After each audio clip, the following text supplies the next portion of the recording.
Hello, this is Sam Simon, also known as Dementia Man, for my video podcast for the week of April 29th, 2024. This is a week that extends into the first week of May. And I'm thinking about today, and this week particularly, the idea, because I hear it often, that I am so brave. Man diagnosed with a terminal disease, Alzheimer's disease, going on stage, writing about it, being loud, and I don't say that I'm proud, but certainly determined to live a meaningful life. The feedback I hear most often is, "You are so brave. You are so courageous." And I've been brought to think about that this coming week because I don't know that I am, but when I think about models in my life, people in my life that perhaps have influenced me or helped me come to this point of wanting to advocate for a meaningful life and to enable those of us with these diseases, more than that, to encourage those with these diagnoses to find ways to live the most meaningful and beautiful lives that we can. And it occurred to me that there is someone in my life. There are many people. In fact, the most important one, my wife, Susan. In 2000, Susan was diagnosed with advanced breast cancer. She got in effect, a terminal diagnosis. That is, there was a period in her illness where all her doctors went dark. And I talk about this more, and you'll hear more about that in October, which is Breast Cancer Awareness Month. And you can see my other play I wrote about that journey, The Actual Dance. Take a look at that website. What I want to do today is talk about another model and a related experience with my friend, the late Rabbi Laszlo Berkowits of blessed memory.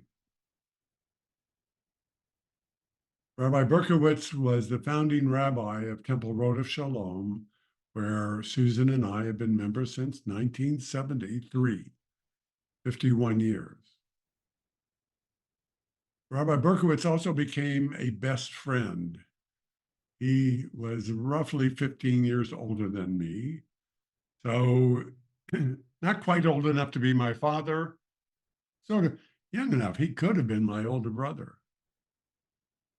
He was a prisoner in Germany at Auschwitz and then several other camps and held by the Nazis until May 2nd, 1945. That was his liberation day. He was an incredible individual because, one, he never gave up. He managed to go from Auschwitz camp. In fact, he had one day, he tells the story of being in line in what's known as a selection, and he was selected to be put to death, he and a friend. They managed to sneak across to the right side of the line that wasn't going to be killed, liquidated in gas chambers. And then he and two of his friends tricked the Germans into sending them to a factory in Germany to help make tanks. They didn't know how to work on tanks, but they were desperate and somebody had to meet a quota. And so they said, okay, you can go. And then toward the end of the war, he and his two friends were put on a train and taken to camp in what became Eastern Germany, Northeast, called Camp Wobelen. It's near a small town with the name Ludwigslust. Rabbi Berkowits, then a 17-year-old boy, had an experience. Now, how does it affect me? Well, as we became close friends, Rabbi Berkowits and myself, I ended up becoming his travel companion when he went back for the very first time ever from May 2nd, 1945 to actually, it was around May 2nd, 2001 or 2002. And it's Rabbi Berkowits and his friend Sam Simon. And we go back to that place and he tells this story. So it is now, it was a, well, there are pictures. If you Google Camp Woebelin, Woebelin, you'll see what it looked like when it was a big prisoner of war camp.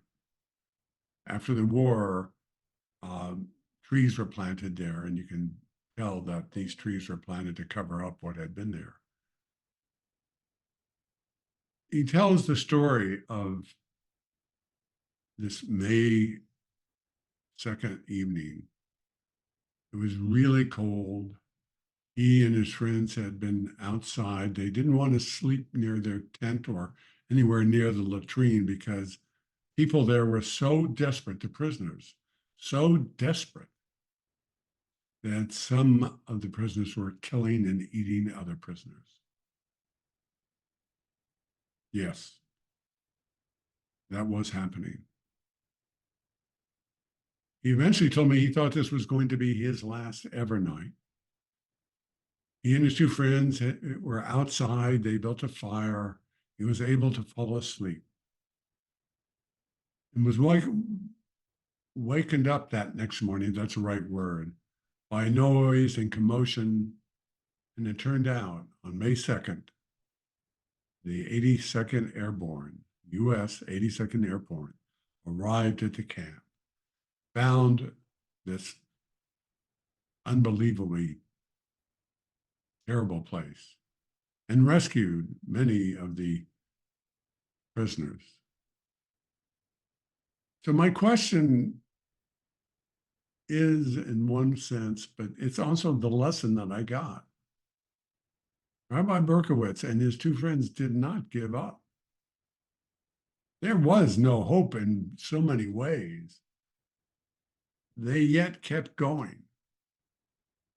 They could have been killed any moment. They could have ended up in a gas chamber. They could have been eaten by other prisoners. Yet they kept trying against all odds.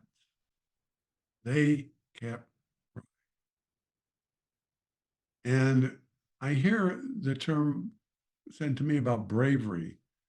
But what I think, I don't know that I'm brave. I think Rabbi Berkowits was brave or insane, not brave, and his friends.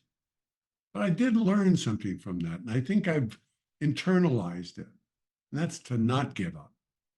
That every life is worth dignity and meaning. And that no matter what we expect to happen, no matter what the probability is, and I guarantee you, probability of his survival was not much better than mine with this disease. He kept going. And I feel that I've gotten out of our relationship, his and mine, some of that determination. I know what the odds are, and I can watch and see other people. There are all these stories of people getting this same diagnosis that I get and killing themselves, or going to Switzerland to kill themselves, and to giving up. I've heard from caregivers. At one of our performances, a woman stood up, and it was such a moving statement, that her husband had received a diagnosis of dementia, of Alzheimer's. And he walked into his room, she said, and he never really came out. I don't know that I have an ounce of the strength and braveness of my friend, Rabbi Berkowits, and all of those others who fought for as long as they could to survive in the face of that terrible moment. You know, the marking of the end of the extermination camps, the honoring those who died in the camps, called Yom HaShoah, to honor the memories and the bravery of those folks. So yes, I am determined to live the best life I can with this disease. And I don't know that the probability, which right now is next to zero, of my survival is any better than it was for thousands and thousands of those people. And so what happened to Rabbi Berkowits? He was rescued by the 82nd Airborne. He and his friends couldn't go back home to Hungary. There was nothing left. They were taken to part of a program to Switzerland. They were educated. He was able to get to the United States, and he became a rabbi, and he was the senior rabbi and Rabbi Emeritus of Temple Road of Shalom, which has become a large, robust Jewish congregation. And this congregation, Temple Road of Shalom, has more young people in Jewish institutions of learning, in rabbinic school, cantorial school, school of education, than any other United States Reformed congregation. That's the legacy that he left. And the path from this god-awful place on May 2nd, laying out in a field with a fire that had gone out, freezing his butt off. And he did tell me that he thought he wasn't going to live another day. And at the last minute, there was a way found. He was rescued. So here I am, a 79-year-old man. I'm never experienced anything on that day of life, nothing comparable to that. And yet I have been given a termination date of sorts, not the precise date, but I have a terminal illness and my path is uncertain. I'm at an early to mid stage. You can't see all that happen. And I may end up being one of those people who just stare into the sky, but I'm not going to go into that dark night quietly. I will do whatever I can to be as positive and spread a word of the ultimate dignity of every human being, including people with this disease, and do whatever I can to contribute to finding ways to extend our lives. So I am in a drug trial. I sign up for every study of the brain that we can find, multiple ones. Some seem very little, others are about drugs that might help others. And I tell the story. The other thing that Rabbi Laszlo Berkowits said about his journey and his ability to succeed was the kindness of strangers. There was a family in Switzerland that took him in and raised him up from 17 to finishing school in Switzerland. There were people in the United States. He was back in the Army, and he worked for the chaplain in Hawaii, the Jewish chaplain, who, without him asking, helped him get into rabbinic school. Kindness of strangers. So I too feel the kindness of strangers, of people, the audience members, and those who book and present the actual dance to help get out the word, the other organizations and institutions, and folks like the Dementia Spring, who just had me in New York, to take my message and to bring this message more broadly, find ways to allow people like me, those with this disease, to contribute positively to the society, to make a difference with the disease. So that's my blog for today. I hope you are strangers and you too can, through your kindness, help me bring my message. Go to www.dementiaman.com, and if you make a donation, they're tax deductible, and it helps me bring this show to everyone who needs it. So I think today, as we approach May 2nd, my friend Rabbi Laszlo Berkowits, and what he has taught me, and the model of him and many others like him, that notwithstanding whatever